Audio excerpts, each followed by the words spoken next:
Hello everyone, welcome back to our channel. இந்த வீடியோல பாத்தீங்கன்னா motion in a planeல CBSE bookல இருக்க example question பார்க்கறோம். வாங்க questions பார்க்கலாம். Example 4. The position of a particle is given by position vector கொடுத்துட்டாங்க. Where t is in second and coefficient have the proper unit of r to be in meter. Find velocity.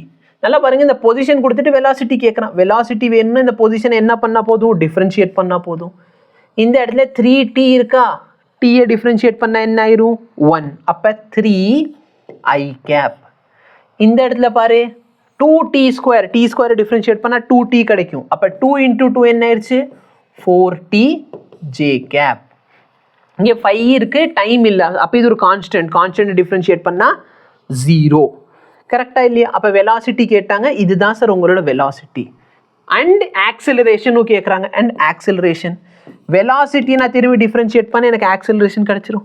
இங்க பாரு, இதை differentiate பண்ண போறீங்க, 3 இருக்கு, 3 வந்து டைமை பொறுத்து மாறாது. ஏன்னா 3t இருந்தா டைமை பொறுத்து அந்த வேல்யூ மாறும். ஆனா இங்க வெறும் 3 இருக்கு, அப்ப இது ஒரு கான்ஸ்டன்ட் டிஃபரன்ஷியேட் பண்ணா 0.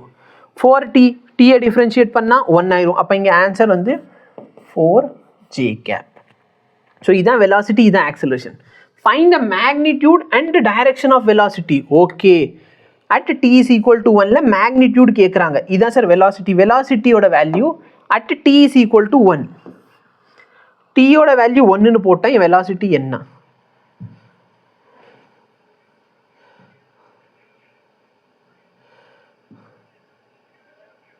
ஒரே நிமிஷம் ஸ்லைட் மட்டும் வச்சுக்கலாம்.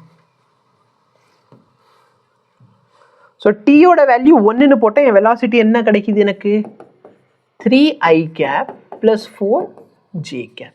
டீயோட வேல்யூ 1 போட்டேன், அப்போ 3i cap plus 4j cap. Magnitude எப்படி கண்டுபிடிப்பீங்க? Root of 3 square plus 4 square. இது வந்து square root of 9 plus 16. 9 plus 16 என்ன சார் ஆகும்? 9 plus 16 வந்து 25.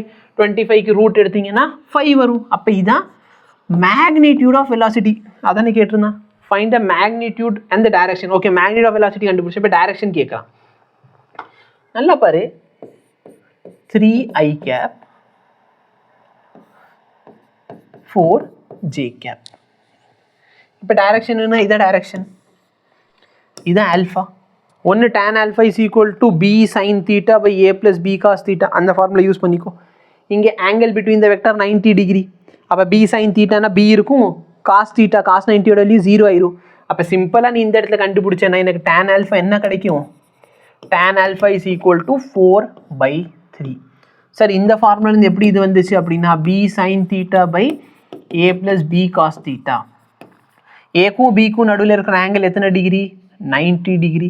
அப்ப ஆங்கிள் 90 sin 90 1, cos 90 0. அப்ப b/a, b ஓட வேல்யூ a ஓட வேல்யூ டிவைட் பண்ணிட்டேன்.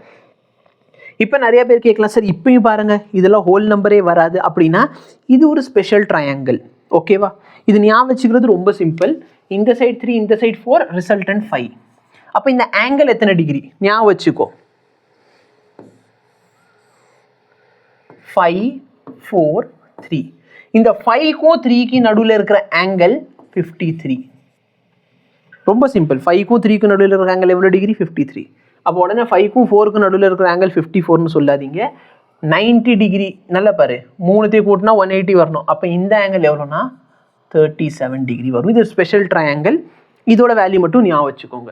அப்போ tan ஆல்ஃபாவோட வேல்யூ 4/3 வருது. அப்போ இந்த ஆங்கிள் எவ்வளோ டிகிரி இருக்குன்னா 53. அப்போ ஆல்ஃபா இஸ் ஈக்குவல் டு 53. இந்த மாதிரி எக்ஸாம்பிள் கொஸ்டின் கொடுத்தா ஈஸியாக சால்வ் பண்ணலாம். ஓகே, பட் அதுக்கும் இந்த ஸ்பெஷல் ட்ரையாங்கிள் தெரியணும்.